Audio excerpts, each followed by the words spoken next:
told me, hey, I got something fantastic to tell you. He said, I am affiliated with people that speak with the spirits of the dead. How would you like to talk to the spirit of your dead mother? And I was shocked. I was shocked. He said, you wouldn't be afraid of talking to the spirit of your dead mother, would you? Well, I said, I'll tell you what, I would have to give that some thought because it's something I never thought about before in my life.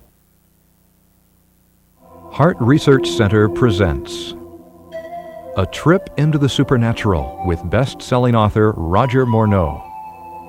While still a young man in the city of Montreal, Roger Morneau became involved in the worship of demons.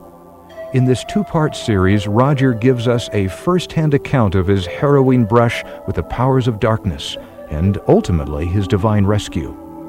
Also joining him are Cyril and Cynthia Grossi, the very couple who first pointed Roger from the darkness to the light. Conducting this exclusive interview are Dan and Karen Houghton of Heart Research Center. Let's now join the Houghtons and Roger Morneau as we together enter part one of A Trip into the Supernatural.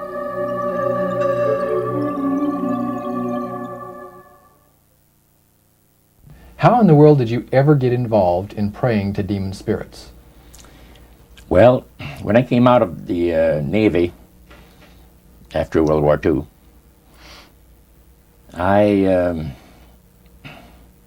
was looking to take up a trade in Montreal, Canada. And at that time, I ran across a fellow that had been on a particular ship with me. And he said, hey, Morneau, you're alive. How nice to meet you. He says, let's have dinner tonight. I said to my boss, can I have the evening off? Because I was the assistant to the Windsor bowling alleys and billiard, you know. It's the high-class place in Montreal where all the dress manufacturing people go and relax. So I got the evening off and I went out, we went out and had dinner. He told me, hey, I got something fantastic to tell you. He said, I am affiliated with people that speak with the spirits of the dead. How would you like to talk to the spirit of your dead mother? And I was shocked. I was shocked. He said, you wouldn't be afraid of talking to the spirit of your dead mother, would you? Well, I said, I'll tell you what, I would have to give that some thought because it's something I never thought about before in my life. Most of us probably haven't. A little afraid of something like that. Well, he says, you know, it's written all over your face. You're afraid of going to a seance. But he says, I know you. He says, you're going to come. And then he started to tell me how brave I was when I was aboard ship, you know, different things. He says, you're not the same man. You're changed. You're chicken. That's all I needed to hear. I said, when do we go to a seance? So one Saturday evening, we were in the place. It was the very first time. Very beautiful place. The medium was a lady. She had a gorgeous new home in Montreal. And there were about 20 invited guests there, which I was one of them. And she communicated with the spirits for different people there and telling them what the spirit said. And then there was one lady that had been talking almost continually before the seance started, and she didn't believe in the dead appearing and all of this and all that. And she said, well, I would have to see my dead sister, she says, to believe it. So while the seance was going, one man said, I would like to talk to my friend that died 6 months ago, but I don't want him to appear. Just want to talk to him. Because he says, I don't trust you talking to my friend for me. So the medium says, let me inquire of the spirit. Yeah, the spirit will talk with you. And that big masculine voice was heard in the place. It says, hi, Frank.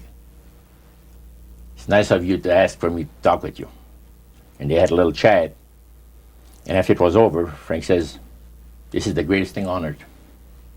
to be able to talk with the spirits of the dead. Then the medium said, we have a very special surprise tonight for you people. A spirit will manifest itself openly here in a few minutes, and it's like a big gust of wind hit the building and right through the wall. Now the lights weren't terribly bright, but they were like living room lights, a couple of floor lamps and maybe some of these, and that translucent being seemed to come right out of the wall. How did you feel right at that moment? It's almost like my heart stopped a little bit. Very weird feeling. So it was a lady in a beautiful evening gown, swirling. And she said to Mary, my dear sister, you are so wonderful to have asked for me. And Mary fainted and fell right off her chair on the floor. And a couple of guys jumped up and picked her up, and spirit gone. And that was the beginning of it. That's how you got into it. Yeah, that's the way I got into it. After a while, you see, there's something interesting about the human mind. You can adjust to an awful lot of stuff. You can adjust to a lot of things that would terrify you to begin with. After a while, they become common and ordinary. So you mean contact with the supernatural can become commonplace and ordinary and doesn't bother anybody? Yeah. In other words, the more that you do it, you're not uncomfortable. That's it's right. just not an uneasy feeling. Yeah. So how did you feel about it? Then I after got that? into a secret society that worshipped the spirits, you see. Well, how is that different from the seance, Roger? It happens that the seance are not involving in many ways. But when you get into a secret society of spirit worshippers, then, and especially when you're invited there by the direction of the higher-ups in the spirit world, you never get out of there alive. And this is exactly what my friend and I were up against. We didn't know anything about it. And there was a very, very popular big band leader. Jazz musician? Band, yeah. Very famous. He played a lot in Montreal, Canada, Vancouver, the big cities. And one night we went to one of these seances, and he was with his wife. Now the spirits had told him what to do. Spirit told him, there's two of these guys, give the names, and your wife will want to talk, we'll make it so that your wife will want to talk to the medium when you say that you want to go home because you're tired. As soon as you see that these guys are starting to want to leave, then leave with them at the same time. And as you get outdoors, you ask them if they're driving. They'll say, no, they're going to take the tramway a couple blocks away. Well, you invite them to get in your car with you, and that you will take them to a fancy restaurant and treat them to some good food and talk about the merchant navy. And that's what the guy did. And there we were in this plush restaurant, pulled into a little alley, and I can still see it like it was yesterday. Just enough room to pass the car, back alley, that happened to give on a restaurant that was on St. Catherine's Street, which is the main street of Montreal. And that was quite an evening. So Roger, you're at this restaurant. What happened? Well, after we were seated, in entering there, the place was just full, packed tight. But there was a couple of tables against a wall that had a reservation sign on it. And the owner of the place recognized the band leader and came and said, good evening, and you gentlemen want a table. So you're one of the reserve people. So we sat there, and we had our favorite alcoholic beverages, and as we talked, the band leader says, how long have you fellows been involved with sorcery? And he shocked us a little bit, and I said, exactly what do you mean? Well, he said, what you people are doing, talking to the supposed spirits of the dead. He says, this is silly. And this man had been at the seance with you, Yeah, oh yeah. and he's telling you that it's silly what you've just done. Because see, my wife, he says, goes to these seances because she gets comfort and she gets something good out of it, good feeling out of it. And she lives for what the spirits are going to see that the future is going to be like. To me, he says, I can't bother with this stuff. He says, I want power. I go right to the source of power. And he says, how do you think that I became famous the way that I am? Well, I said, you must have had some good luck. Well, he says, there's no such thing as good luck. He says, there's either some power working for you somewhere, or you don't get ahead in this world. Not in my type of occupation. So it went from there. We got talking about spirit worship. Did it intrigue you? Or did it make you want to find out more about what exactly he was talking about? Yeah. So he said the supposed spirits of the dead that you're talking with are demon spirits. They're fallen angels. They're beautiful beings. Just set it out, just like Oh that. yeah. It didn't make you uneasy when he said they were Well, just it demon shocked you a little bit, something that you first hear mentioned to you. He said, you guys have got a great future ahead of you. Because we've been told, the high priest of our society, secret society, has been told that the master has very special plans for you too. Now, what did he mean by the master? Satan. And we were interested to hear more about it. And he told us, he says, look, we worship spirits. We worship Lucifer and all his angels. They're just as beautiful as they did before they were cast out of heaven. He says there was a misunderstanding in the whole thing, he says, among the inhabitants of the galaxies. And he says our master was misunderstood. And God did not bear with him like he does with people that make mistakes today. So we're in a warfare, good against evil. And we happen to be the evil ones, but we're not that bad. He says, I look at this business between the forces of good and evil. He says, you believe in one person believes in God, and everyone believes in Lucifer. It's like politics. So the great controversy is real. And you've heard someone talk about it that's on the other side. And to these people, they are sold to the fact that Christ will not return to this planet with power and great glory. He's going to abdicate all claims to the planet, because the high priest once said that Christ will abdicate all claim to the planet because he knows that it is lawfully and rightfully Satan's.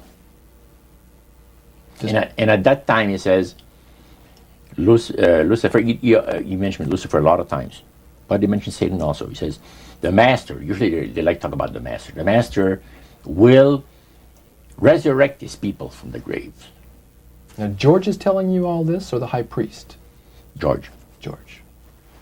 Okay, when the evening wound down, and you're putting a cap on all that, you guys had consumed some alcohol.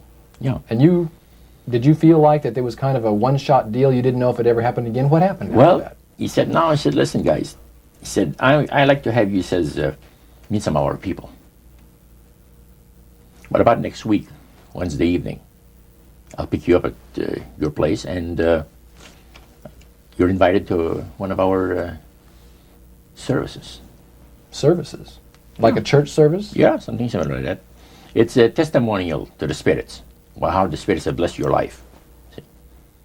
So, when we left there, I said to myself, this guy's half drunk. I'm not going to hear from him again, But it was true. Wednesday night came, he was there with his big Lincoln, step in, and we went to one of the most beautiful area of Montreal. And the place was a mansion. Now, a mansion is usually very large. We'll call this a small mansion. It was beautiful. Most beautiful place. Yeah. Roger, your friend George took you and Roland to this mansion where people worshipped the demons. Mhm. What was it like there? What kind of people were there? Well, it was a big surprise for me, as I kind of made up in my mind an idea that they were going to be rough-looking characters. But as we entered the place, I was amazed to see that they were all very well dressed, well mannered, and that a lot of the people, as we were being introduced to people, were professionals, doctors, attorneys, a lot of business people. And see what they had? They had a praise session to the gods, which is the spirit counselors, which are in charge of legions of spirits, of demon spirits. And they talk about what the Lord of their lives has done for them, because they call on particular spirits, like the god Nehushtan, which you read in 2 King about. The Israelites worshipped the golden serpent that Moses had made. Mm-hmm. Well, behind the spirit worship, behind that, they were worshipping the serpent. They were actually worshipping this spirit Nehushtan. And the same spirit Nehushtan is, the priest was telling us, that the medical doctor that was telling us how he was making operations that had never been made before, because people had to be awake, yet have no feeling. He was able to, carry on surgeries that had not been done before. Mm-hmm. But the spirits would give that capacity to be able to operate without people feeling any pain and things. And also without no problem with the blood, because as he would cut his incision, because incisions, everything open and with no blood running. Mm-hmm. So he could do the work that has not been done before. So. Now, I recall reading in your book that at this praise worship service they would sing hymns. Why would they sing hymns in a demon worship? Yeah, this was kind of a big surprise to me when that took place. The priest said, "Hey, let's go down to the worship room of the gods and have a praise session, a singing session." So we go down there, and what did they think? You think they pass around? Church hymnals, Christian church hymnals. And I couldn't believe this. I said, "What's his business?" So the priest says, "Well, now," he says, "for those of you that are new, let me tell you that this is the most feasible way," he says, "to please the spirits. It's to deride Christ and his people, and his church and all that." So they sing out of Christian hymnals. They didn't sing Christian words to the hymns, however. Well, they changed a lot of them. Mm-hmm. Yeah, and not for the good. It's a form of blasphemy. Yeah. Mm. Such as you see today in the rock music world. You see the entertainers; they have these crosses. Mm-hmm. The ladies got earrings, crosses. Mm-hmm. The guys got the cross. This is a form of blasphemy, a form of deriding Christ. You see, mm-hmm. Spirits cause the people to do that, to find pleasure in wearing this type of emblem, which is the cross is the emblem of the crucifixion of Christ to the Christians. So what were your impressions the first time you went down into that worship room? Well, it was, we'd been there maybe a half a dozen times, and the high priest told us after the meeting was over, he wanted to talk to us, my friend and I. So after most people had left, he says, "The master of my life has revealed to me that it is time for you people to become acquainted with the worship room of the gods." Well, we started to move toward a beautiful grand staircase. Beautiful. The banister was huge. It was massive, and the wrought iron work that they had done in it was super. The beautiful decorations on the walls, the chandelier on the first landing. See, that was the first landing. You go down about 8 or 10 steps, and then you had the first landing. It was huge and beautiful. The light arrangement was the nicest I had ever seen in my life. When we got into this sanctuary area, it wasn't very brightly lit, but everything was magnified the beauty of certain things. Like a lot of the things were gold plated. are gold trims. You see, the little altars where they had the spirits that had materialized, they photographed them, and then they had paintings made of them. And there was probably about maybe 100 of those around the place. Sort of like a shrine. Yeah, and underneath there was a little altar where you have incense and things that they would use in their prayer sessions and things like that, devotions to certain spirits. And some of the objects in there, the priest said, were solid gold. It was a unique experience to see that. So how did you feel when you walked into that room? I felt that these people had power, and they had a lot of it. Did that attract you? Yes and no. You had mixed feelings I about had it. mixed feelings about it. Yeah. Because to a certain extent, things looked so good and sounded so good to us.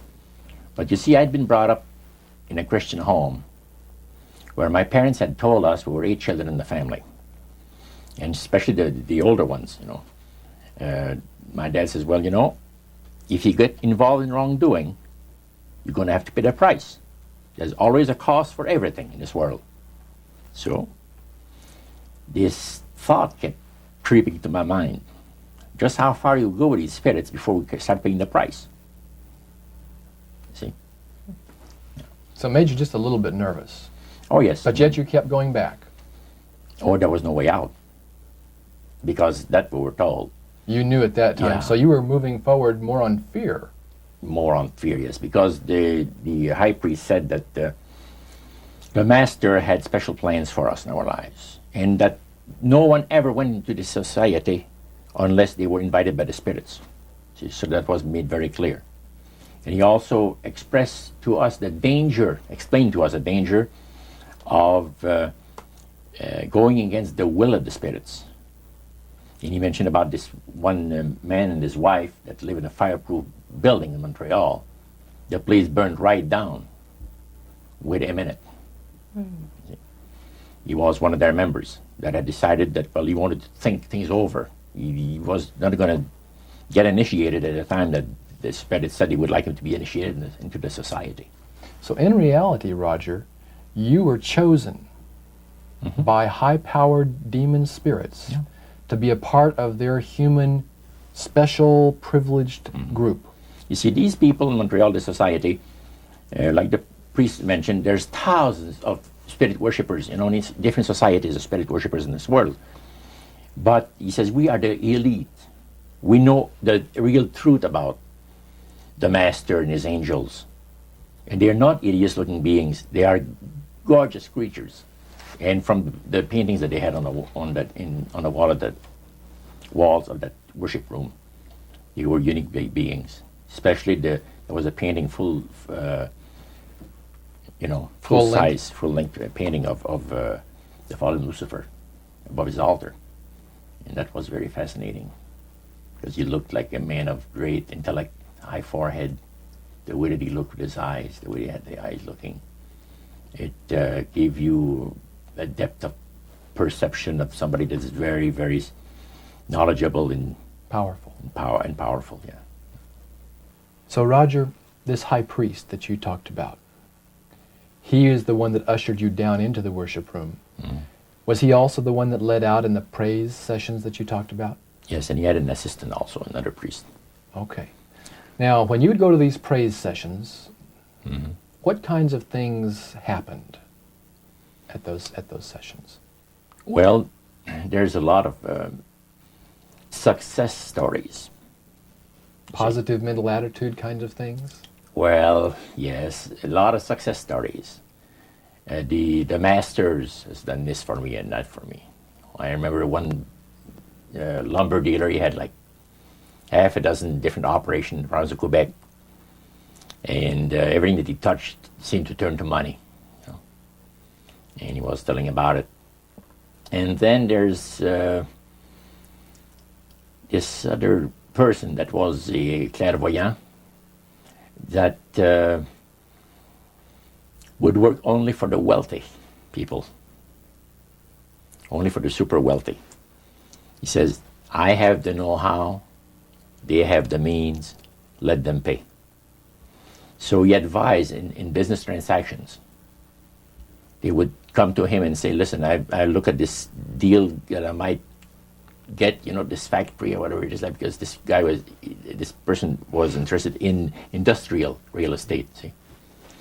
And he would talk to the spirit, and then the spirit was audible to him. See, you could hear the spirit talk to him, but the man did not hear. So the spirit was telling him the clairvoyant what, well, he called himself an astrologer, reading the moons and the stars and, Now, what was the term you used for his title, this man?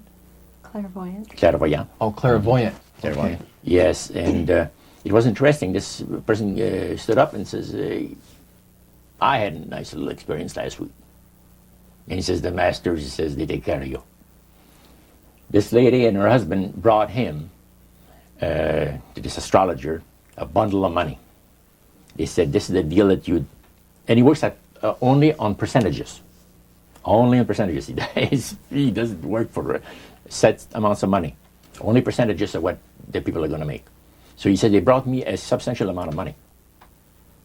And they were very happy with it, and I thought it was very reasonable. But then my guide, spirit, says, ask them when they're going to give you the other $1,700 that is really yours. And he says to the folks, I would like to know now, before we leave here, when will you have the $1,700 to give me? That makes up my part of, rightful part of the deal. The wife fainted, and the husband says, we'll have the money for you within 24 hours. So that was this type of priest. So he was thanking the demons for helping him to know that. Oh, yeah. Mm-hmm. Demon spirits, yeah. At what point did this demon worship start to affect you personally, Roger? Well, it wasn't too long that the priest mentioned to us that the time had arrived for us to start trusting the spirits and give the spirits a chance to work for us. And there was a number of gifts that you could choose from, you see. And I used to play the horses, some. Not knowledgeable at all. I used to go to those bookies, play the horse every so often. But I said, hey, I would like to be able to, for the spirit to instruct me on the numbers and the name of the horses that's going to win, at Belmont or some other racetracks like that. Make myself a little money. So the priest says, it'll be given you. And sure enough, one night whether I fell into a trance or dreamed the thing, I don't know exactly what happened, but I saw 3 races that were really going to pay big. And these horses were dummies, so to speak. You know what I mean? They were not really good horses. They were like one horse paid 21 to 1 because he was that poor, right? The chance of winning was so poor that they paid 21 to 1 on him. And it showed me I saw the board at the bookie and the number on it. And I went there, and they said it was going to be on Saturday. That was like on Wednesday. A few days later, it was Saturday. I went there, and sure enough, there they were on the boards. I went to the wicket and handed some money and got myself a winner. Now I said, well, I'm a little crazy. I ought to put more money on there, so I put $20 onto the next horse, and that paid 21 to 1. So I left there with maybe $400 or $500 in my hands, and I started to do that. In this case, I went directly down to the finest men's shop on St. Catherine Street, and bought myself a $200 suit. And in 1946, a $200 suit was... In 1946, people used to work at the RCA Victor, where I had worked before I went to the Navy, for $18 a week. Mm-hmm. And the good earners were $75 to $50 to $75 per week, for labor. So the demon spirits looked on you so favorably, they began to help you win in your gambling. Then I went to other bookies, you see. And one day, I am told of the man at the cage where you do your bet. He says, my boss would like to talk to you. And he said, you go right through that door over there. Oh, sure. So I know the guy says, come on in. The guy's sitting behind the big desk, smoking the big cigar. So he says, you're Roger. I says, yeah. He got up and walked around me. He said, you don't look that smart. I said, what, sir? You don't look that smart. He says that you could pick horses that are winners when they're supposed to be losers. Where do you get your help? What do you mean help? I'm not getting any help. I just happen to go and... Oh, no. We've been watching you here, he says, for a number of weeks. And you always leave here with some of our good money. And I'll tell you, buddy, if you want a list of all the bookies in Montreal, I'll give you a list of them. But he says, I want you out of here. And don't show up again. Because somebody's going to put a... You know what I mean? I said, okay, sir, I won't be back again.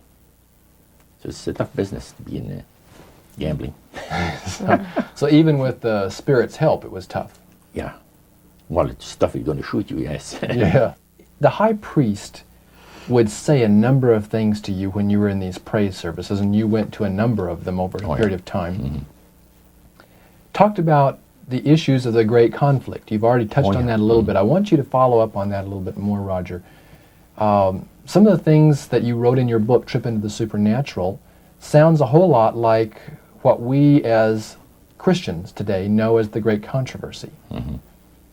What were some of the things that he told you there? Well, he says that there's a great controversy going on between the force of good and evil, between Christ and Satan. And they always praise the great master, Satan, as a super intelligent being that he is, beautiful to behold. And if he ever appears to you, you won't be able to look upon him because it'll be too bright. It'll just ruin your vision. The high priest said he was in Chicago, and the Spirit appeared to him and said, Morneau and his buddy, George, has invited them to the service, and the fellow that is in charge while you're away says that he's going to wreck all the work that the spirits have done for the last few years to get these people into the society. So the high priest, which is in Chicago, picks up the phone and calls, and the Spirit appeared to him, and he said the angel was so bright that he could not look upon him. And he says after he picked up the phone to dial, he couldn't dial the phone because of the fact that his vision was so terribly blurred by the light, the beautiful light of the bright being. And he asked, dial 0, and the operator came on, and she had to, dial for him. And they talk about many, many things in regards to, who's going to win this conflict. Any discussion about fire and brimstone? Yes. He says, the Bible people, talking about the Christians, they read in the Bible that, we're all going to land in a lake of fire and this and that. So that's baloney. He says the conflict is going to end peacefully. Christ is going to realize that he might as well abdicate the rights of this planet, take his few people along with him to his planet in the center of the galaxies, and we will be left with a master who will resurrect all his people that will be as numerous as the sand of the sea. See? And the master will rule forever and ever and ever. A happy people. And he named some of the people that's going to be there. I don't want to mention the names because they're known to history. Yeah. So that was quite impressive. Did you always feel, Roger, that these people were telling the truth? Oh yes, yeah. They really had things down straight. But I was not satisfied with the answers that I was getting. There was something, and I understand now it was the Spirit of God saying, "Hold back, fellow. Hold back." And the priest had talked about us thinking seriously about being initiated into their Into cult. the right. So they let you come to sort of take a look-see, but you can't go back for several months. Oh yeah, it's not a matter of whether you're going to be initiated or not. It's when. when. You see? So they begin to press you for a commitment. So the priest said, look, fellas, I'm not going to pressure you into anything, okay? But I want to show you what the spirits can do for a devoted servant. We went downstairs, not through the staircase that I talked for the worship room of the gods, but at the other end of the building, went downstairs. And a number of times I'd gone there to the men's room and I heard these typewriters clicking like the dickens. Man, it's going. I said, why do we have a lot of people typing in there, in that room?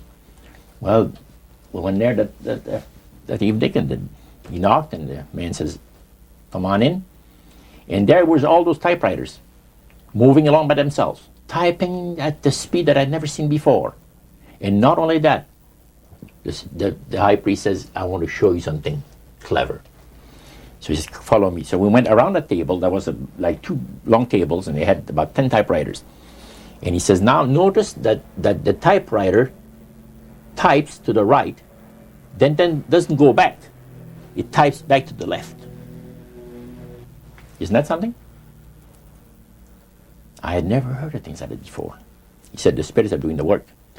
And he introduced us to the man. And the man is a lawyer.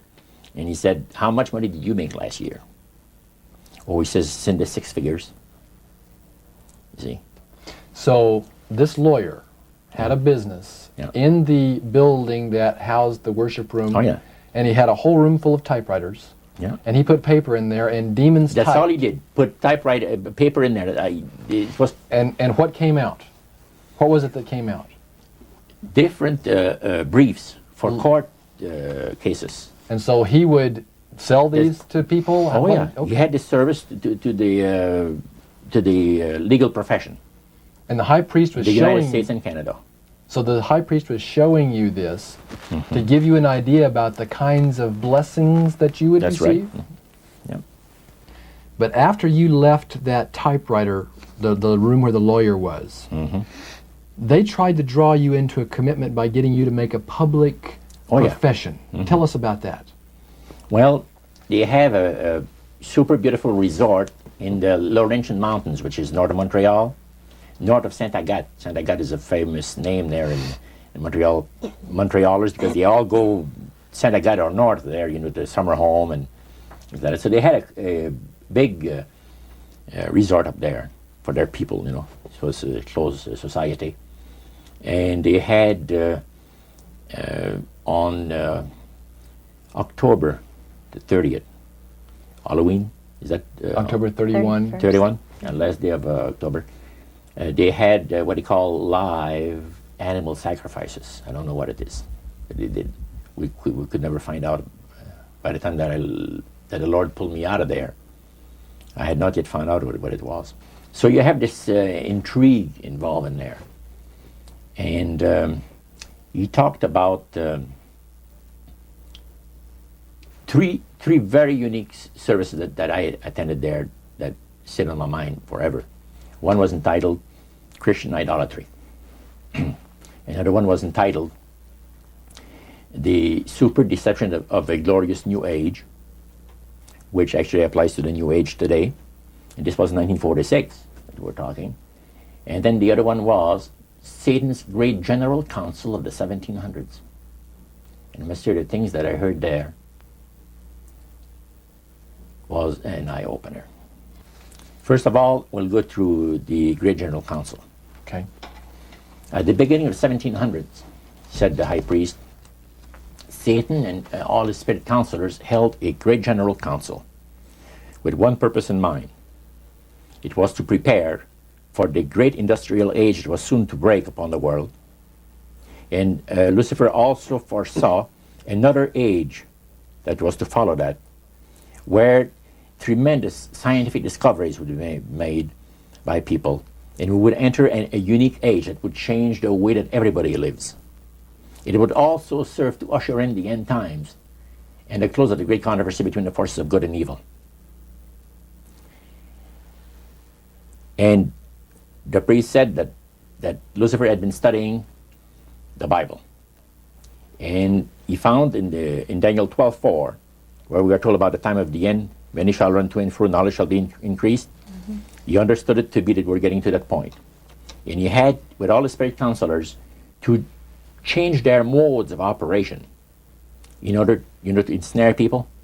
And they devised a way whereby people would disqualify themselves from being members of Christ's kingdom.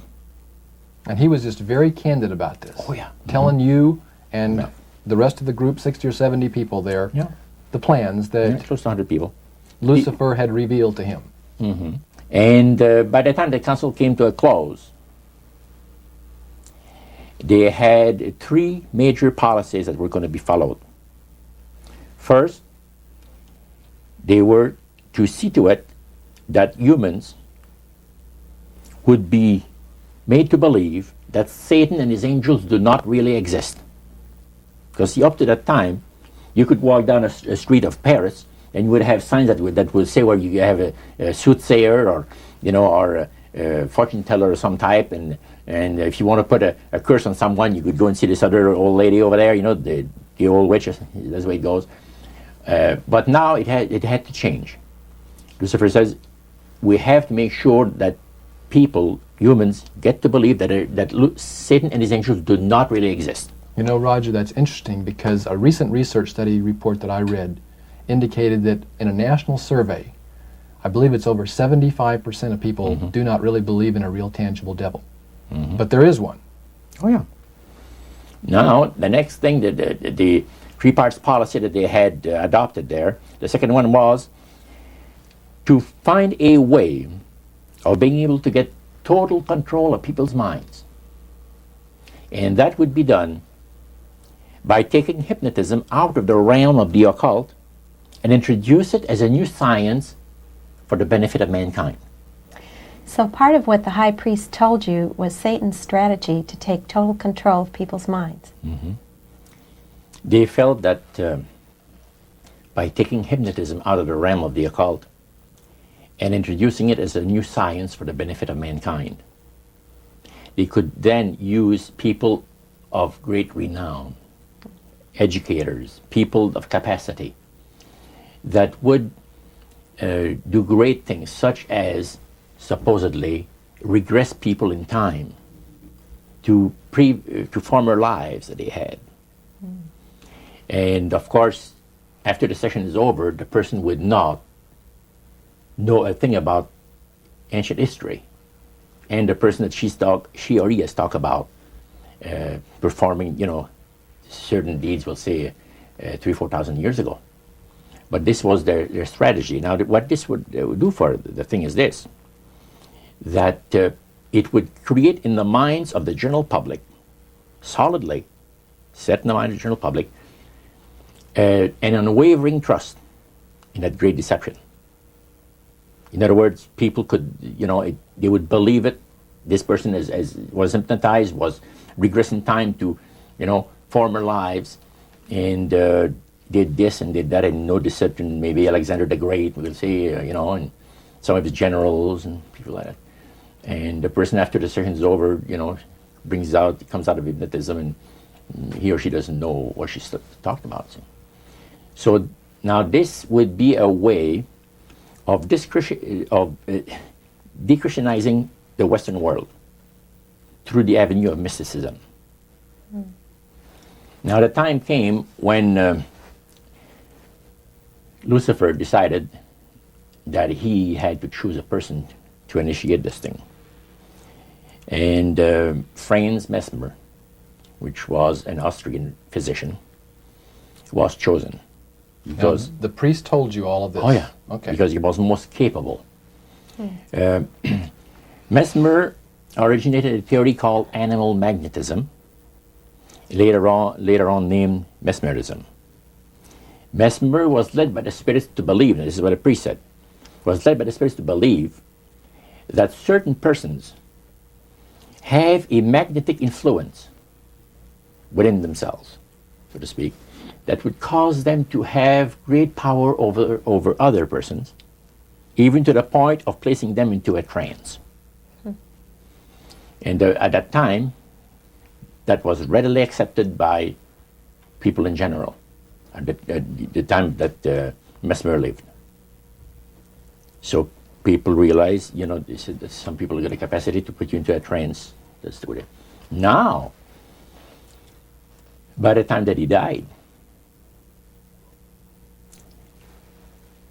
in 1815, a lot of the physicians in Europe were using hypnotism as a means of anesthesia. Now, hypnotism is the same as mesmerism? That's right.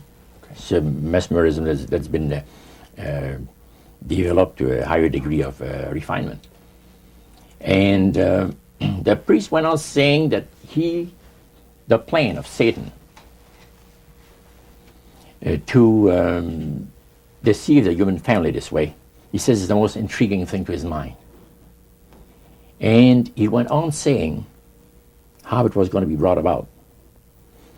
He said that a fellow by the name of Darwin and another fellow by the name of Thomas Henry Huxley would be used by the spirits because in their childhood they had been hypnotized by medical doctors.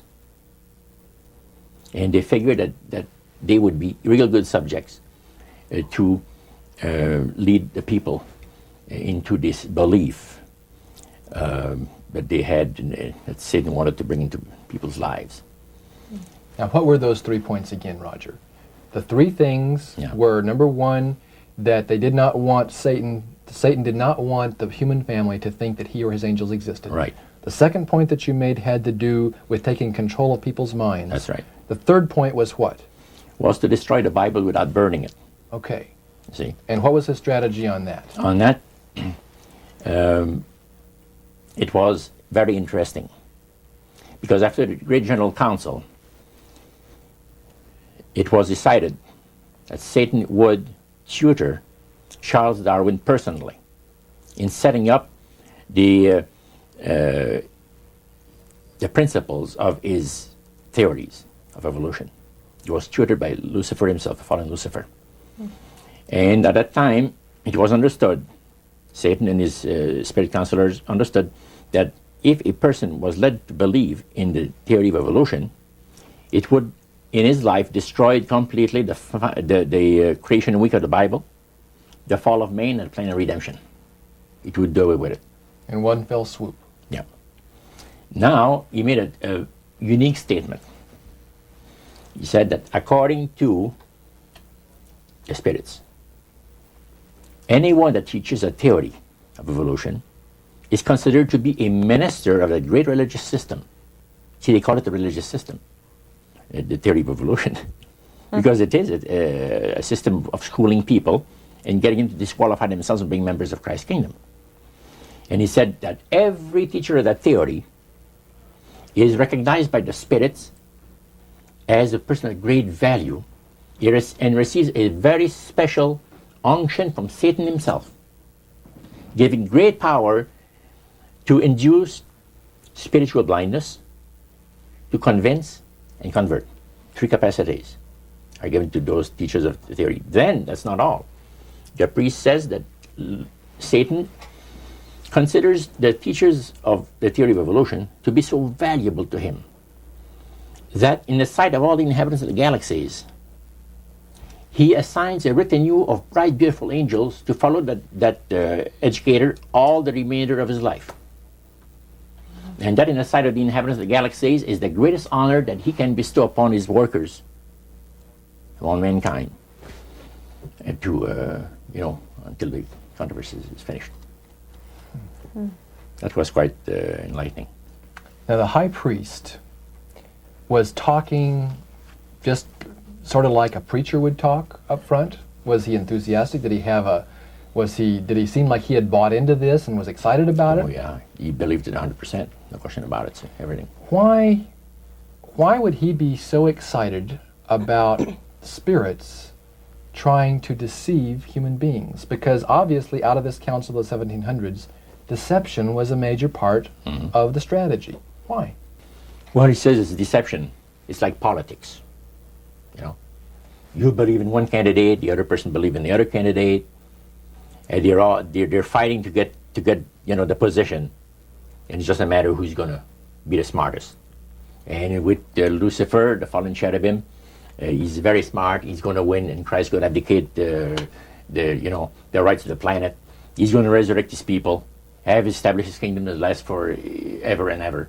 God won't be able to destroy him because it would be against God's, the Creator's nature to destroy Lucifer in the fire. Beside that, he said,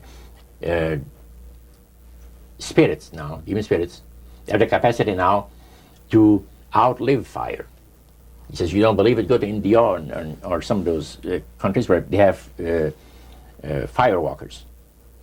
And it's done by the power of demon spirits. These people are energized by demon spirits, so they can walk on those hot coals without burning themselves. And this is what the high priest said. And he says, if they want to use fire, they can use it. It's not going to burn anybody. So that's the way they believe. So this high priest was almost talking to your group in an evangelistic fervor. Oh yeah, because he figures that he's going to be one of the higher ups in the great kingdom. Okay.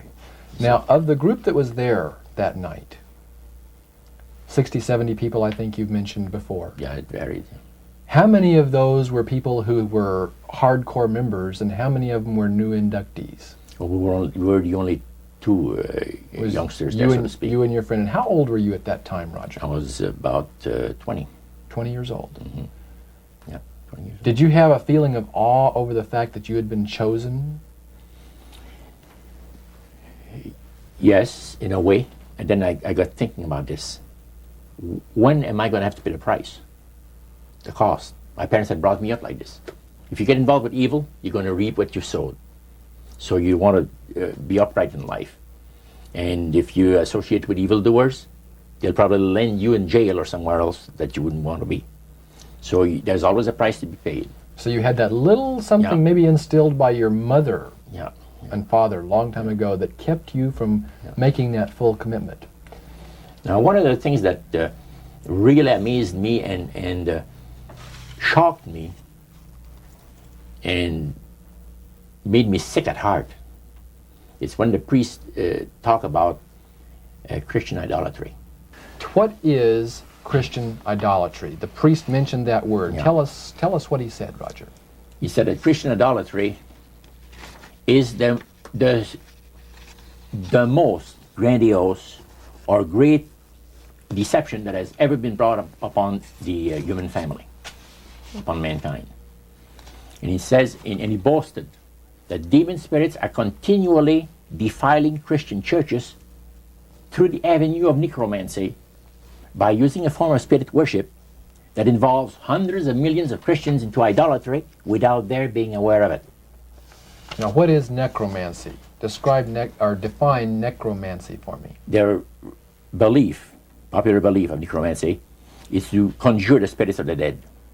So that you can speak with someone who has died. Right. Like the seance that you originally went to was the practice of necromancy. Now, the priest says that the super deception is brought about in only one way. Through the deceptive belief that man has an immortal soul that lives on after death. And he said that constitutes idolatry through necromancy. So he says there are hundreds of millions of Christians that are practicing idolatry while they think they're glorifying God. You see? Because they believe that the soul is immortal. Yeah. They may not be talking to the supposed spirits of the dead. Oh, yeah. Contrary to popular belief, necromancy does not consist of conjuring the spirits of the dead. The reason being that man is totally mortal and does not possess an immortal soul. So who are they talking to? He says the friendly demon spirits that have always found over the centuries great delight in impersonating in apparitions departed loved ones and persons of great renown. Now, friendly demon spirits. Friendly demon spirits. Are there more than one kind of demon Oh, yeah. spirits, Roger? Well, there's three main divisions, and then there's divisions within those divisions. You have the friendly demon spirits that seem to have the finesse and the refinement, and they're not upset about what happened when they were thrown out of heaven from what I gather. Then you have the warriors. They like to bring misery and destruction in the lives of people. Then you have the oppressors. And the oppressors are the real wicked spirits that hate God with all of the Creator with all of their might, you know. So he went on explaining. He says, now, necromancy is in reality a belief, a religious belief. People believe that the dead have entered into a higher state of existence than they had when they were alive. Also that they are in a position and have the capacity to help the living here on earth. See? Then he said, he says, this is where things get really interesting. He said, according to the great master, a person does not have to supposedly call upon the spirits of the dead to receive help, you see, to be involved in necromancy. All he needs to do is to believe in life after death. Because he said, necromancy is the belief that man is human, as a human being, as an immortal soul. So anybody that believes that man has an immortal soul is involved in necromancy. It's that simple. That's the way he explained it. Yep. So how does that constitute idolatry? By people believing that they are either talking to the saints, you see, the spirits of the dead saints, or a dead relative, or a dead person of some type. And you take, for instance, like Loretta Lynn. She says on national television, and I have the data on it, that I heard it myself. She said that she was made successful in her singing career by a dear friend of hers that was the same age as she, and died when she was 18 years of age. And Loretta was trying to get into the singing world, you know, but she says, I had no success at all. Until one night I was sitting in bed reading a book. And she says, who walks right through the wall but my friend, the spirit of my friend?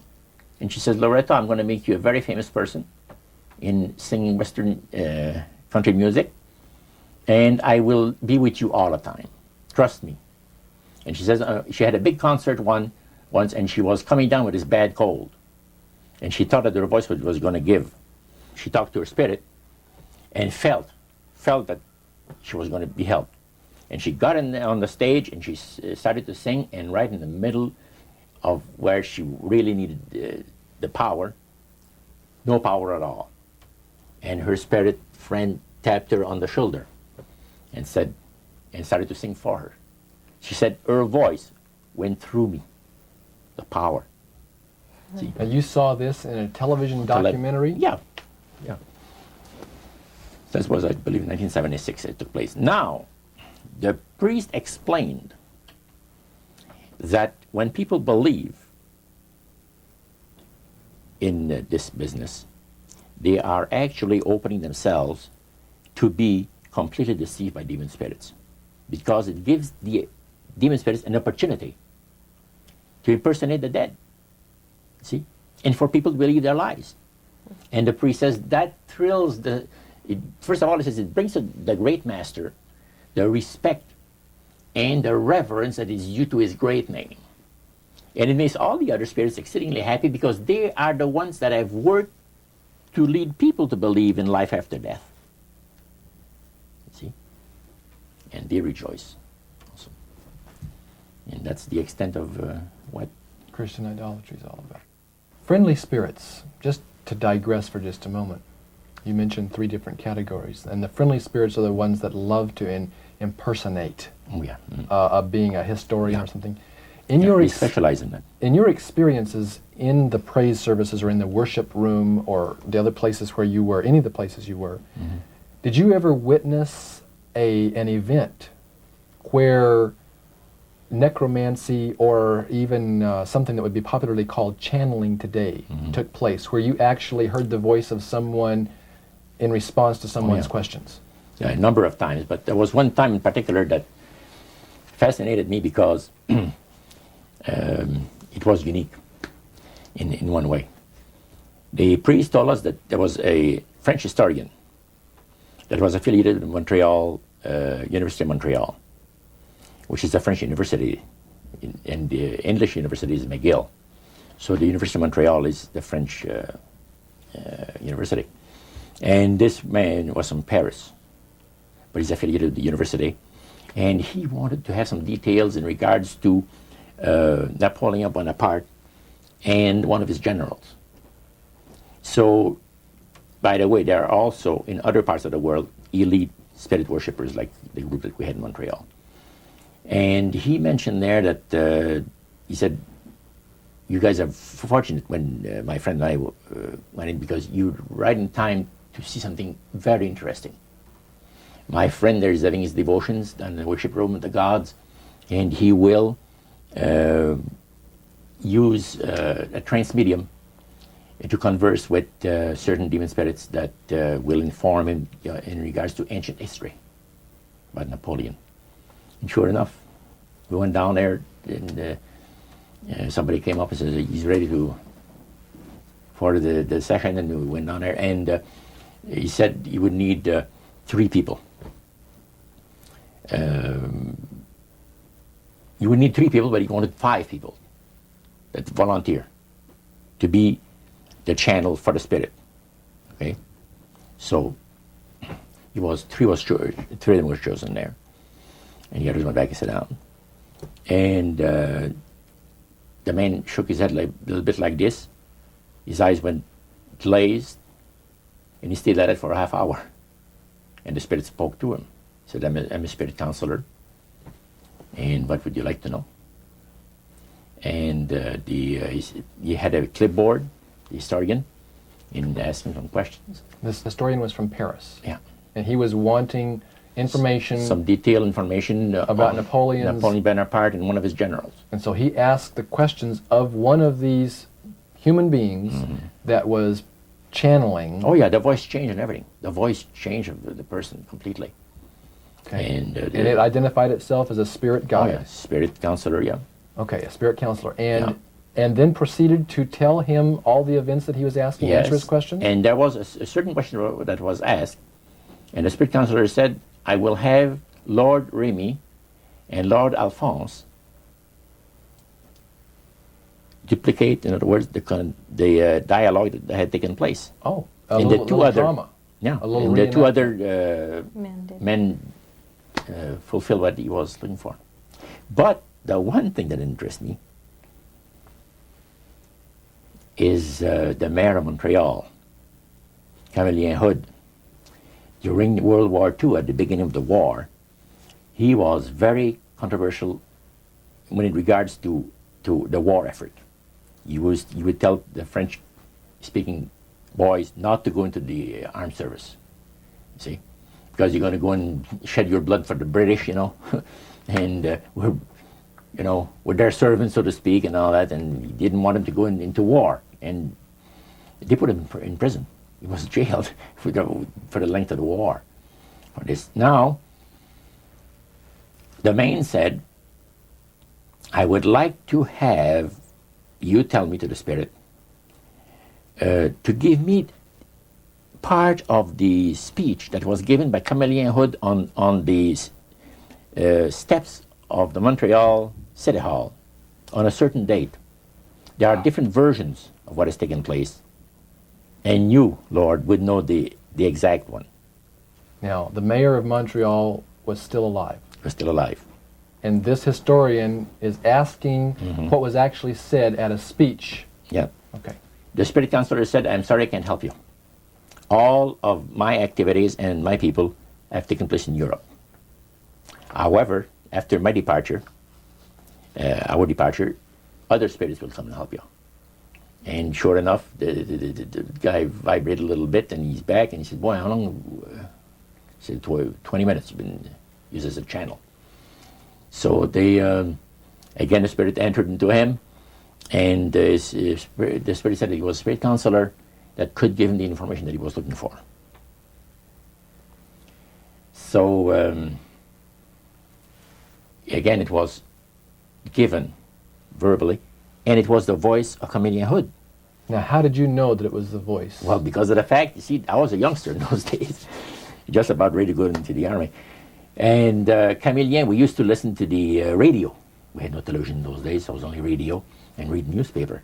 And all the speeches of Cavalier made and all of it was on the radio all the time. And in those days, they had no tape recorders, just as we have now. So Cavalier would have to go to the Canadian Broadcasting Studio, where they made a record, a real phonograph record. And then they played it over and over, for the rest of the day. So you listened to those as a teenager before you went into the Army, so you knew his voice. So I knew his voice really good. So I said to George, he was sitting next to me, he said, "Isn't it amazing?" He said, "If you think that's amazing, wait," he says, "until the spirits impersonate one of the departed people that you know, personally, like an uncle or a brother or a sister or something like that." He says, "That is unique." But that's the way it was. You are able to reproduce a voice, man, and the just to perfection. The spirits are exceedingly proud of this, because, and this also was right up my alley. The priest said that as the times on this planet gets more and more difficult, and calamities of all kinds are striking the planet more and more frequently, demon spirits are going to impress people with the importance of Sunday sacredness. Roger, when I was a teenager back in the 1970s, I remember a song that came out talking about the age of Aquarius. Mm-hmm. And since then, we've seen the development of the New Age, and I wondered if back when you were involved in spirit worship, if they talked about New Age at all. Oh yes, it was a big thing that was coming up. One of the major deceptions of the last days. And the priest told us, we talked quite a while, and then he said, "Could I have a little bit more of your time? I want to do something very fascinating." He says, "The grand plan, the Master's grand plan for harvesting the nations, for harvesting the multitudes of the earth into his cause, just before the close of the great controversy between the forces of good and evil." So we continued, after we expressed ourselves that we're deeply interested to know more about the activities of spirits. And he said it's going to be done in a unique manner. This grand plan is going to take people are going to eat the stuff. Because he says demon spirits will declare themselves to be inhabitants of far distant planets in the galaxies that are coming to warn the inhabitants of planet Earth of the impending destruction of the planet, unless something seriously proper is done to avoid it. And he went on saying that they will claim to have out-of-body experiences. Are you familiar with out-of-body experiences? I've read about them. In other words, so there's some persons are supposed to be able to, they believe in their immortal soul. Astral projection.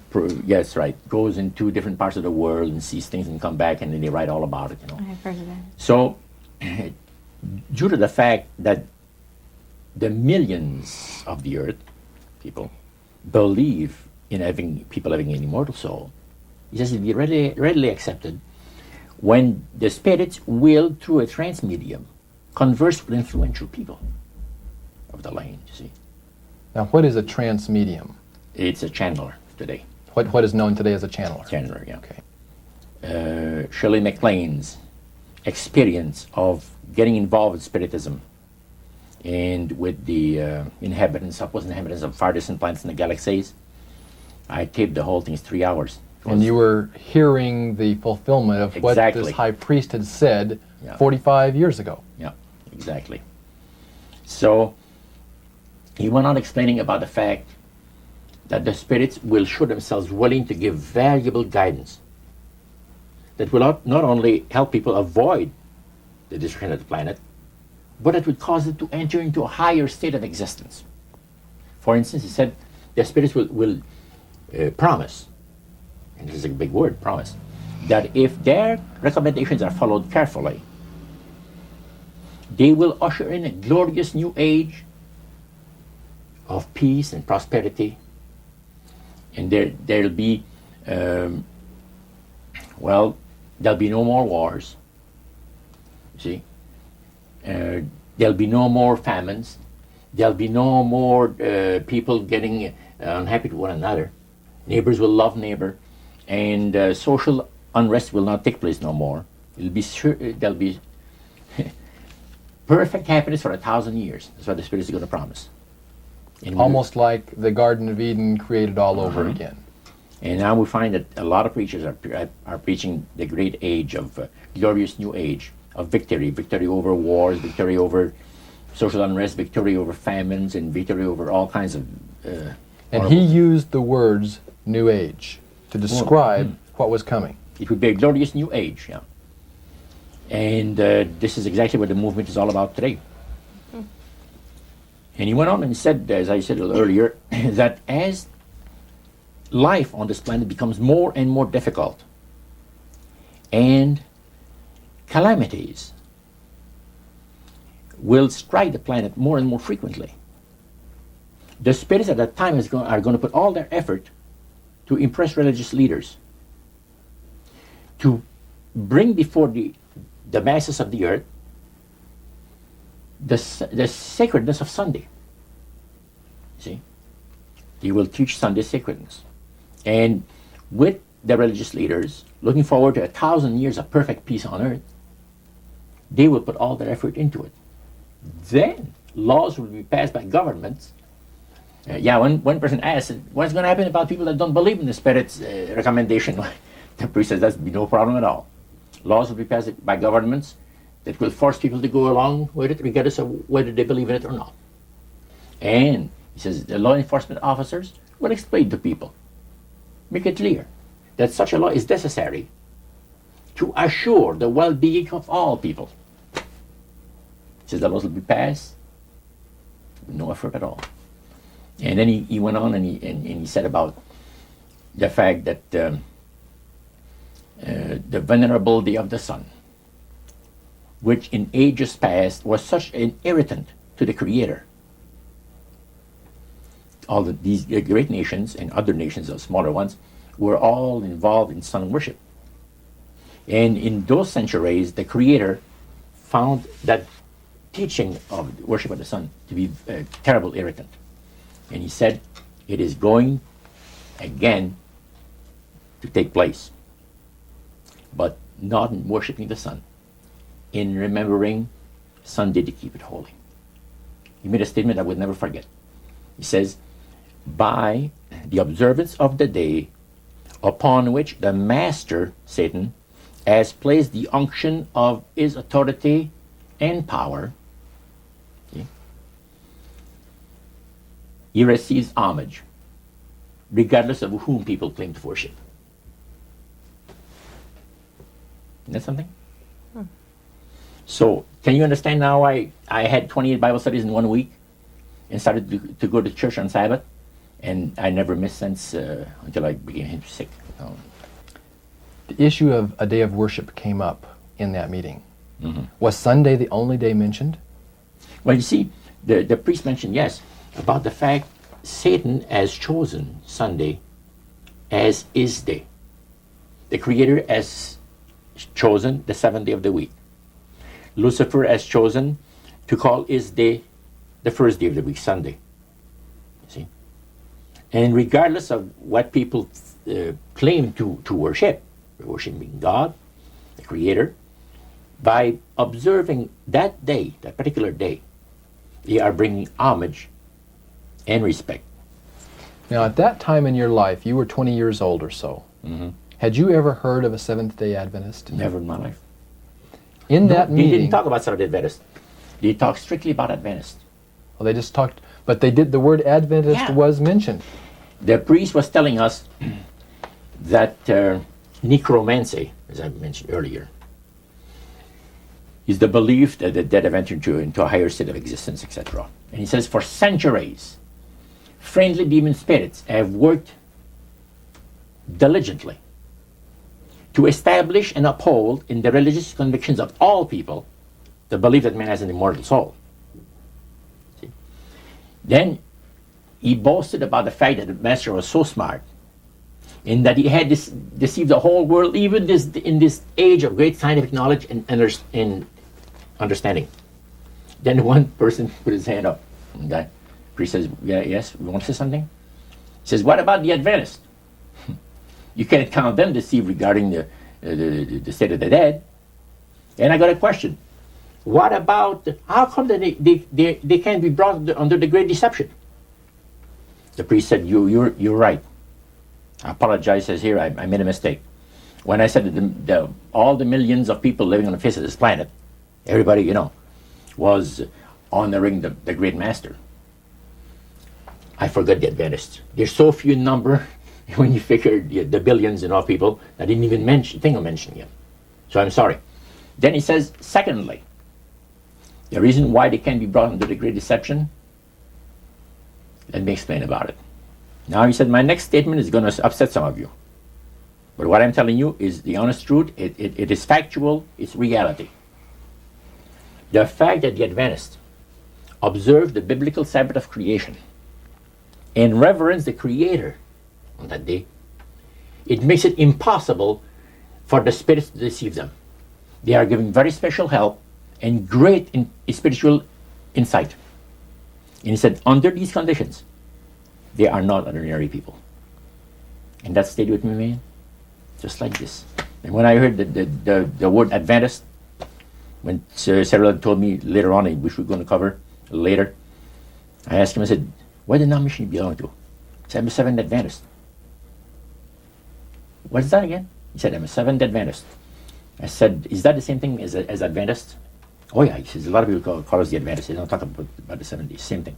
Boy, I was interested. I bet you were. Now, I wanted to know what his Bible said. Yeah, I bet you did. Things, because that was the one group that under question only, the high priest of the demonic worship house. Yeah. The thing that he had said to you was, this is the one group that can't be deceived. That's right. And so somewhere back inside that resistance you had came out, and you awoke. A few months later, that experience, unique experience, was instrumental in helping me make a decision for Christ. And also, I had no hesitation to join myself to God's commandment-keeping people because of the fact that I knew what kind of people they were. And after having had 28 Bible studies in 1 week, I started to keep the Sabbath, fit forever. But you see, the time that I had these Bible studies, 4 hours per evening, we started at 7 o'clock and finished at 11 o'clock at night.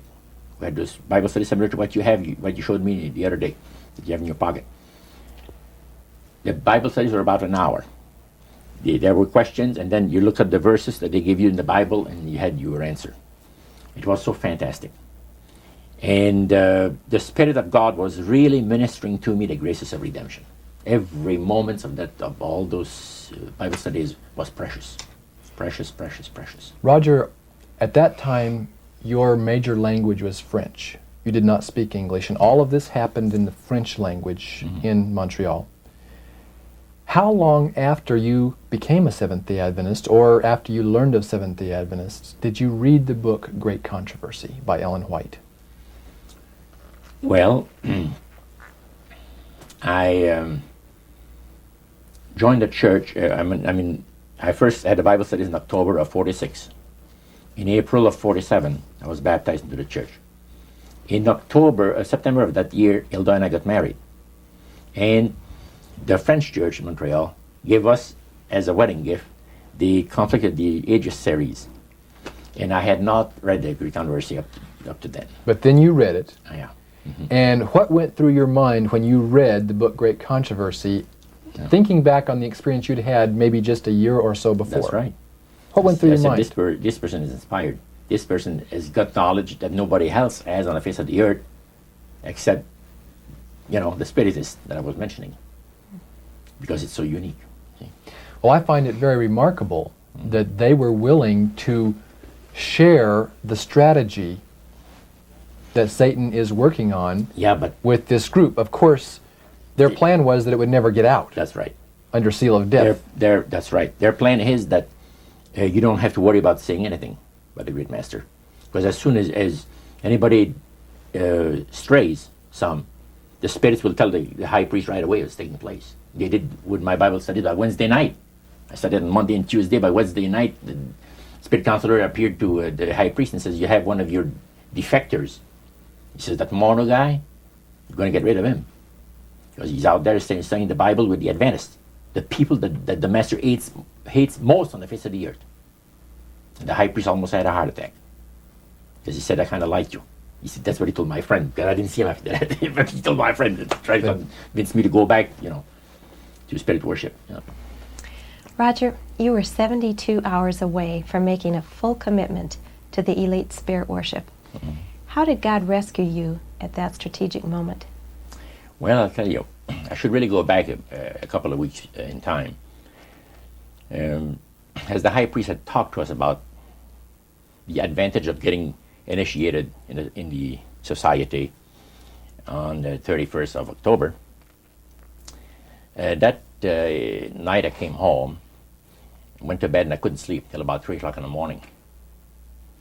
Because I had all of this experience of the supernatural I'd gone through for so many months now, and my Catholic upbringing that I've had, and questions about God. Now I knew there's a God, because the Spiritist made me well aware of that. But I was in a state of terrible unrest. I could not have slept.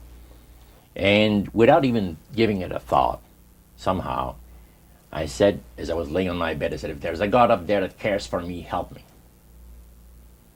That's all I said. Next thing I knew, the alarm clock rang. It was 6:30. It was time for me to get up and go to work. At that time, I had changed employment. I had taken a course in embroidery for the manufacturers of ladies' dresses in Montreal. There's embroidery companies that makes all this, the piping and sequins work and all of this, fancy designs, sure, ladies' dresses. And that's where I was working at the time. You were just 72 hours away, as Karen mentioned a moment ago. You had prayed, without even realizing what you were doing. God was about to rescue you in a very special way. Tell us about that. What happened that Monday morning? Well, let's go back to the Friday. Okay. Previous to that. I was working for a Jewish firm. And the bosses, one kept the Sabbath, and the other didn't. And Harry, which was the one that didn't, as I was going out to have my cigarette at the afternoon break, he said, Roger, when you come back in, come into my office, I want to talk to you. I said, okay. I came back in, and he said, close the door. I closed the door. He said, I want you to do me a favor. Oh? What do you mean? Well, I'll tell you what. He said, you notice yesterday or a couple of days ago, there was a fellow here that I showed around the shop. And, yeah, I said, yes. Well, he's going to be starting to work here Monday. And he's not just an average guy. He's a Christian, but keeps the Bible Sabbath. I said, go over that again? He says, yes, like the Jewish people, he keeps the 7-day Sabbath. Saturday is the 7th day of the week. Well, I said, let me tell you, sir, the nuns have told us that there's been a mistake made in the calendar, that actually what shows to be Sunday is the 7th day of the week. Oh no, he says, there wasn't no mistake made in the calendar, he says. Saturday is the 7th day of the week, and you see it on your calendar, and he says it never was changed. And Sunday is the first day of the week. Oh, and I said, that's interesting. I said, I'm going to have to go to the library and check this out. Oh, you don't have to, he says. He pulled out his desk drawer open, pulls out his big dictionary, and he looks up Saturday, and it said the 7th day of the week. And he looked at it on Sunday, and he said, the first day of the week. Okay. Well, I said, that's pretty interesting. Now, here's what I'd like you to do for me. I'd like you to, first of all, I'm going to have this man work next to you, on the machine next to you. And don't tell him that I want to know what denomination he belongs to. You got to be very tactful. You have all the time in the world, even if it takes a month, he says. He says, I tell you what, he says, it's the craziest thing. He says that I've been thinking about this guy, and I can't get him out of my mind. about this, the fact he's a Christian and keeps the seventh-day Sabbath, keeps the Bible Sabbath. And he said, you know, I got more important things to think about than stuff like that. So he said, I want to find out what denomination he belongs to, and I just did. I said, why didn't you ask him? Well, he said, no, I wouldn't do that. That's too personal. Okay. So he wanted you to ask him and find out for him. Find out and not let him know that, you know, the boss was interested to know. So Monday morning came, and the new fellow came in, and the boss introduced him to the people. There was about maybe 50 people working in that plant. And he said, Cyril is an accomplished embroiderer, and we'll be very happy to have him here with us, and, you know, made a little speech. Then he walked him to his new machine, and he says, Roger, meet Cyril, and I shook his hand, and we started to work. And it was not more than about 20 minutes that I was working that my machine started to skip stitches. So what happened? You have to stop and back up where you were. And you know, I was working on sequence. In other words, the sequence come up. There's a row of thread behind it. They're all set up, and it's on a spool. And then the needles put them in there. And when it skips, you got to stop, back up, start over it from where it left off. It wasn't too long that I'd done this 2 or 3 times. And that really made you happy, I bet. Man, I was mad. And as a French person, usually they don't go easy on the saints and gods. That was using some language was not that great for Cyril. But anyway, I called the boss over. I said, come and see this machine. I'm having trouble with it. He checked it, works on it for 5 minutes, you know, work with it. Beautiful. I sit down again, start to work, the same thing happens over again. Harry, after he tried that 2 or 3 times, he said, Joe, come over. He's the old guy that knows everything about everything, you know, in the shop. So he looks at the tensions and adjusts things, and he says, it's working beautiful. Well, I started to work again, and another 20 minutes after, the same thing, and I had to stop the whole thing. By then, you know, it was time to go out for the coffee break. Cyril and Cynthia, so good to have you folks come down and visit with us for a short time today. And Cyril, I want to start off our visit by just asking you about an experience you had, I believe, almost 45 years ago. That's right. You had gone to work at a new embroidery shop in Montreal, Canada. Mm-hmm. And there was a guy that was at the next machine to you that first day you went there. Did you notice anything strange about him? Yes, I did notice he had some peculiarities that, well, to say the least, they were different. First of all, when he worked at his machine, when he had a little malfunction, he knew how to, well, criticize the machine by using some language that was quite offensive, to me at least. He would curse at the machine, and in both French and English. He was quite a linguist. And when my machine would break, he noticed that I would just fix it and keep on working. There was a difference, and he noticed a difference himself. We were both behaving differently when our machines didn't function right. Now, so that very first day, there were problems with the machines. Your machine and his machine Right. had problems. They both had problems. But you had a chance at the break time to get acquainted with him. And how did he approach you? Well, he approached me with a question, sort of. He said, I noticed that when your machine gives trouble, you don't get angry. You just fix it and keep on working.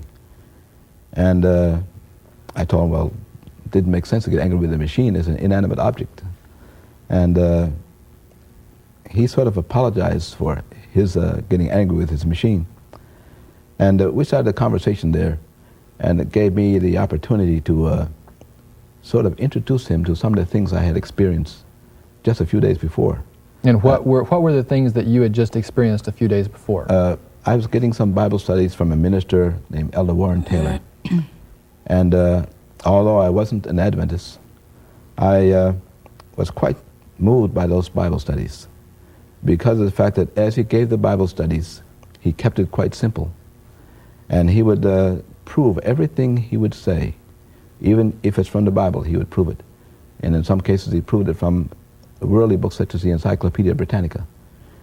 And he gave good evidence of everything that he was saying was true. So I started walking out, and I told Sarah, I said, have you ever seen such a crazy thing as this, the trouble that I have with this machine? No, he said, it's a new machine. I said, brand new machine, just a month old. He said, that's very unusual. So we go downstairs, and I said, do you have any suggestions how to fix this problem? No, not really, but he says, I have a suggestion that might help. He says, I heard you, he says, calling upon God, but it was not in the way that I would have liked to hear you talk. He says, go easy on God, he says. Did that offend you, Roger? And, I said, thank you. It did not offend me, because he was pleasant about it. And I said, I said, thank you. I said, I'm sorry if I offended you by my language. He says, it didn't bother me. I said, by the way, I said, this is the opening. You're quite a religious man, I understand. Yeah, he said, I read the Bible and go to church. That's great. I said, what denomination do you belong to? Well, I'm a Seventh-day Adventist. Excuse me? Repeat that again? He says, yeah, I'm a Seventh-day Adventist. Did that shock you? Well, the word Adventist shocked me. The Adventist, you see, I had heard so much about the Adventist, but Seventh-day Adventist, I had never heard the name before. I said, what does it signify, the name? He says, well, we're 7-day observers. We believe in the Bible Sabbath, that God has blessed that particular day of the week and has sanctified it. It's put a special blessing on there, and that we ought to count our blessings on the 7th day and, give God the honor that is due to his holy name. Is there any difference between what some people call the Adventists and Seventh Adventists? Oh no, it's just the same people. Most people just talk about the Adventists, and people know that they're talking about the Seventh Adventists. Then your interest was really piqued. Now I said, man, what a unique thing to have happened to me, that I meet one of these guys. You're together out there at your first break time, and you're discussing the language on the job when the machines had broken down, but you had an opportunity to begin to share some of this newfound faith that you had been discovering. Right. Did you find him to be interested, open? Well, what really happened was he would ask questions, and I found out later that the reason he asked questions was when I went to get the job, I was so impressed with Elder Taylor's Bible studies that I told the employer right away that I didn't work on the Sabbath. He said, well, that's all right, you don't have to work on Sunday at all. I said, no, Saturday. So being a Jew, he became rather interested. And he told Roger, Roger told me later on, check this fellow and find out why he keeps my Jewish Sabbath. So Roger's questions were motivated by the fact that he was told to check. And the more questions Roger would ask, the more interested he became himself. So as he became more interested and I told him more, he suddenly said, I want to hear more about your religion. And I said, okay, this weekend. He said, no, tonight. So we talked about a number of things. And after lunch, I told him, I said, I want to see you at 3 o'clock. Again, I have another question for you. So 3 o'clock came along, we had the coffee break, and many things had passed through my mind. And I knew that if I get involved with religion, the Spirit is going to destroy me. So I've been assured, we've all been assured of that. You don't deviate from the will of the spirits, otherwise Your history. you're nothing, your history. So I told him, I said, Cyril, would you show me out of the Bible the things you told me today if I went to your house? He says, yeah. Yeah, he says, yeah, I'd be glad to. He says, when, next week sometime? No, not next week, tonight. Did he look surprised when you said that? Yeah, he's surprised. He said, what's the big hurry? I said, I can't tell you why. But it has to be tonight or never. He said, you serious? I said, yeah. And you can't tell me why it has to be tonight? I'll tell you the reason why. He says, I would like to have you come another night. Because I have my collection of jazz records that somebody's coming to look over. He had been collecting jazz records for years. And he said, I have somebody's interested to buy them. But he said, I said, well, forget about it then. And he said, man, He said, you really mean what you say? That you want to see these things in the Bible? I said, sure. Okay, he says, come to my place 7 o'clock tonight. Give me his address. So that evening, 7 o'clock sharp, I rang the doorbell. Did that startle you? It startled me because it was fortunate I had 28 Bible studies for busy people, something I just bought. And I ran home, Cynthia and I were married at this time. And I ran home and I told Cynthia, we have to give some Bible studies because this fellow's coming tonight. So I went through the first couple of Bible studies as quickly as I could and got myself familiarized with them. And we got all ready, and sure enough, he came. And we sat in that room, the room that we talked about that burned, and we started those Bible studies. And he was very interested. Cynthia, that first night that you had your Bible studies with Roger, how many studies did you actually do with him We did 4 on the first night? on the first night. We started promptly at 7, and as we went through with everything in detail, in full detail. And we thought that, oh, this is just going to last the evening, and that would be the end of it. And then he said, no, he says, let's do the next one. So each one, so we didn't finish until about 11:30 or quarter to 12. And when we finished, he'd sit around and talk. By the way, he was a chain smoker. The room was covered with smoke. We could hardly see the Bibles in our laps. And we had discussed this prior about him smoking.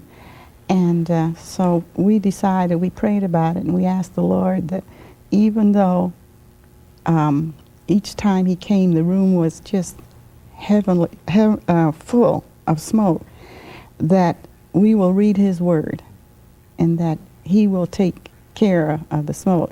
And I happen to be allergic to cigarette smoke, and we were all huddled together. It was really something to see us.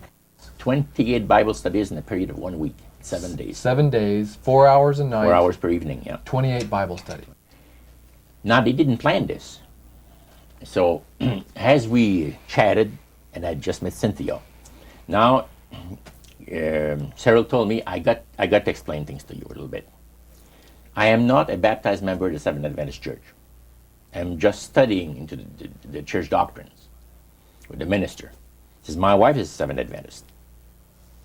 But he said, now I think I'm going to be baptized also be a Seventh Adventist. But I said, I'm not one right now. Now he says, my wife is the one that really knows the Bible. I don't know much about it. And I think that she's got the right study for us tonight. He says, it'll take about an hour. Can you spare that much time? Oh, I said, evening is yours. Well, she had a set of Bible studies that were entitled 28 Bible Studies for Busy People. That was the title of the series. She pulled one out and she says, now, we could see here, there's the different questions. The first one was on the Word of God. And she read the question and said, then we can find the verses in the Bible that gives us the answer. And the next question, she said, would you like that? I said, beautiful, let's go. So Cyril was sitting next to me with his Bible because he was able to find where it was. I had never opened a Bible in my life, never. So, because I never had access to it, let's put it this way. And that's where it started, on the Word of God.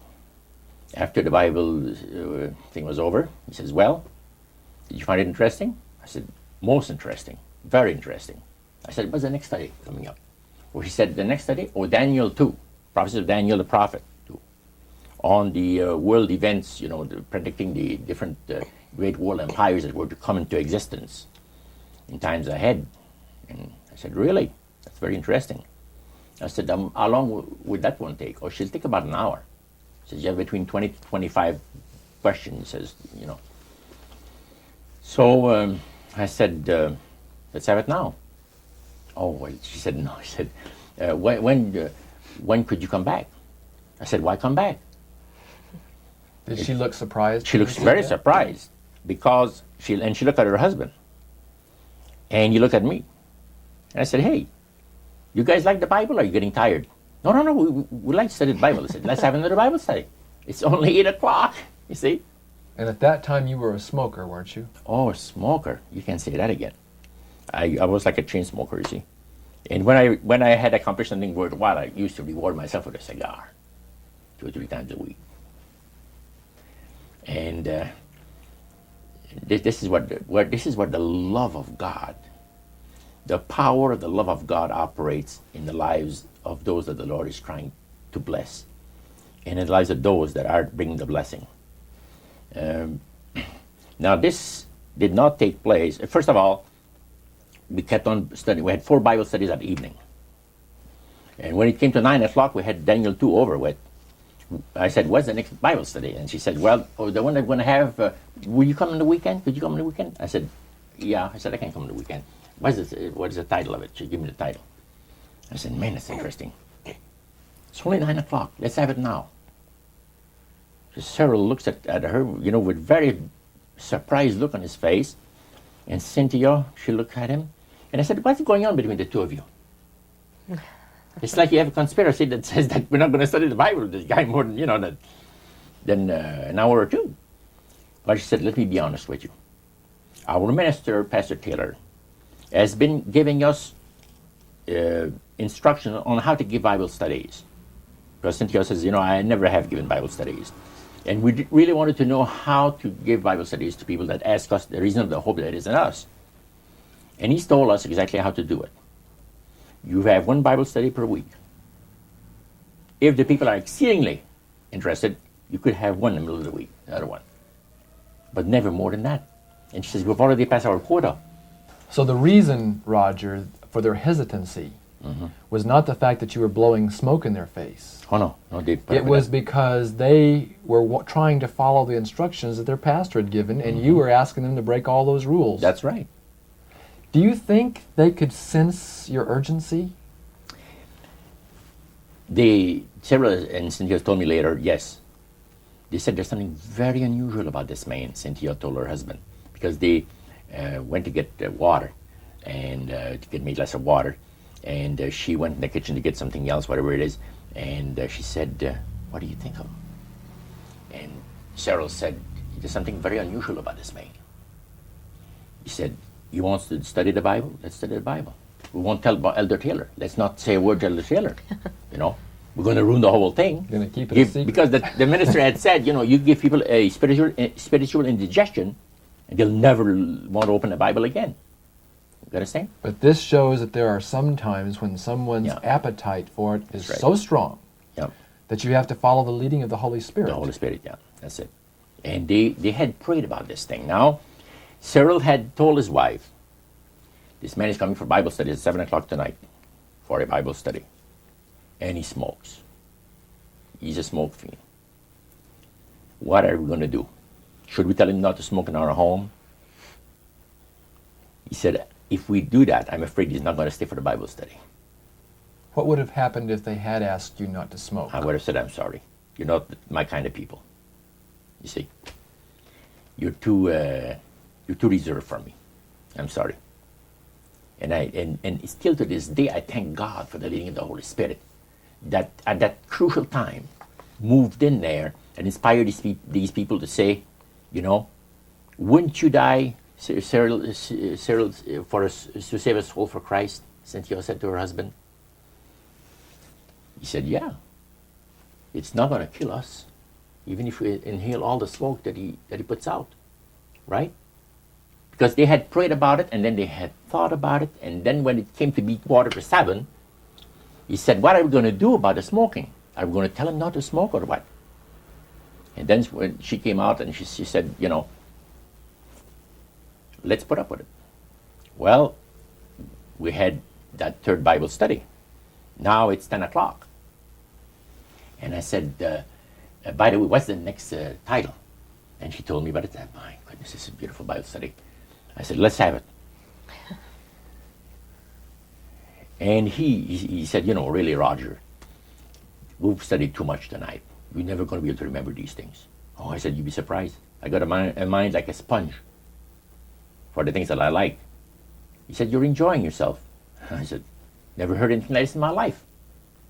Let's have another study. What time do people go to bed? First of all, I don't want to, infringe on on your regular habits of resting yourself. And well, he said, we go to bed 11 o'clock. Beautiful. I said, go on, Cynthia. And Cheryl says, go on, Cynthia. And we had another Bible study. Now the Bible studies are over. And I said to myself, if I'm still alive, I want to be here tomorrow night. Did you seriously doubt whether you would be alive the following night? I felt sure I was going to be killed, going to be destroyed in some kind of an accident. Because I've heard of so many cases. So I knew that I was not, this is the way I felt. I was not going to be alive tomorrow night. If for some reason I'm alive, I want to be back here with study the Bible with these people, see? So I said, what are you people doing tomorrow night? Not too much. What about 7 o'clock? Another Bible study. And she looked at her husband, and he looks at her, you know, and he said, hey, we won't tell Elder Taylor. We won't tell him a word about it. We'll just do it. We'll just do it. He says, we'll be here at 7 o'clock tomorrow night waiting for you. The next night, man, I was there. 4 more Bible studies, see, and more smoke. This has been part 1 of A Trip into the Supernatural, an interview with best-selling author Roger Morneau, as conducted by Dan and Karen Houghton of Heart Research Center. The conclusion of this exclusive interview is contained in part 2.